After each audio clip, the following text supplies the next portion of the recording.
Hello everybody, hope you're having a great day. Well, I'm making pumpkin crater cake and it's so good. Let me show you how to make it. Well, I've got a 9 by 13 pan greased, and in that I'm putting 1 cup of pecans mixed with 1 cup of sweet coconut flakes. And then you just spread it out in the pan like this, and we'll set this aside.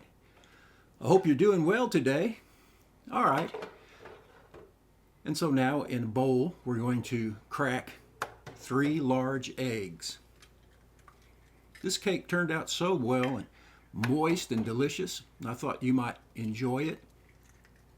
We'll get those eggs in there.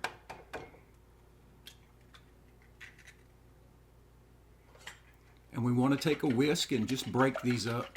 You don't have to whisk them very much, just to get them started like that. And now we want to add 1 teaspoon of vanilla extract. And I have a 1/2 cup of oil and a 1/2 cup of water, and we're going to put that in. And then a 1/2 cup of dark brown sugar. Kind of break that up.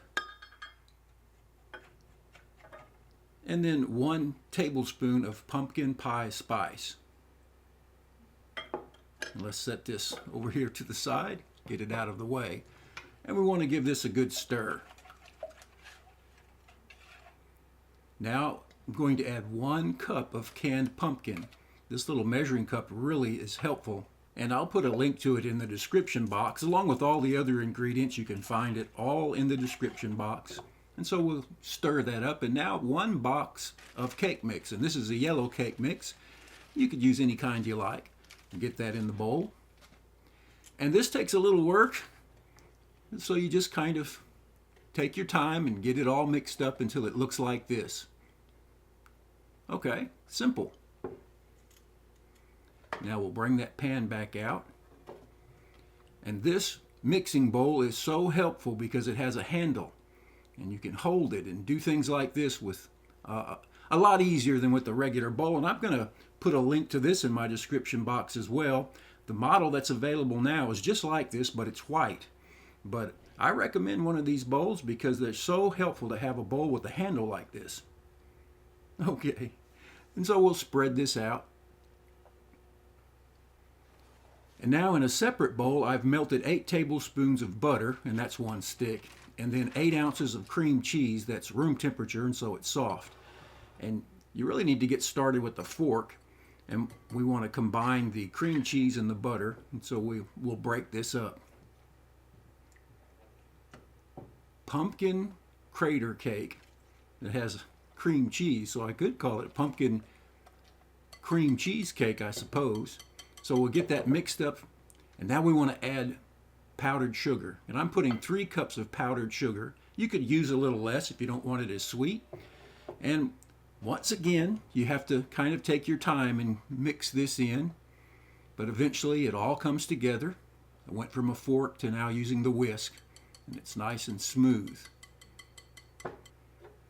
And just get a spoon, and we're going to spoon on dollops of the cream cheese mixture.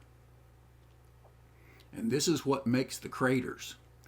Everywhere you put a big spoonful of the cream cheese will eventually become a crater in the crater cake, unless you mix it all in, and I'll show you. I like the craters. Okay. Now we're not finished because you want to get a knife and then do some little artistic swirls.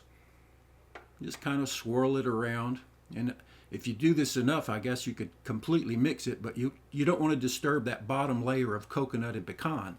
So just swirl it like this, then put it in the oven for 45 to 50 minutes at 350 degrees, and this is what it comes out looking like. Now this is hot. Once it cools, then you'll see the craters. There you go. And this is the pumpkin crater cake. Very moist, very delicious. Let's cut a piece out. I tell you what, my wife really liked this, and I do too. What's not to like? Pull out a nice piece. It's still warm. And let's see, let's get a little of that cream cheese and take a bite. Oh, take a look at that. Absolutely delicious. I think you'll like it. Hey, thanks for watching. Take care. We'll see you next time. Bye now.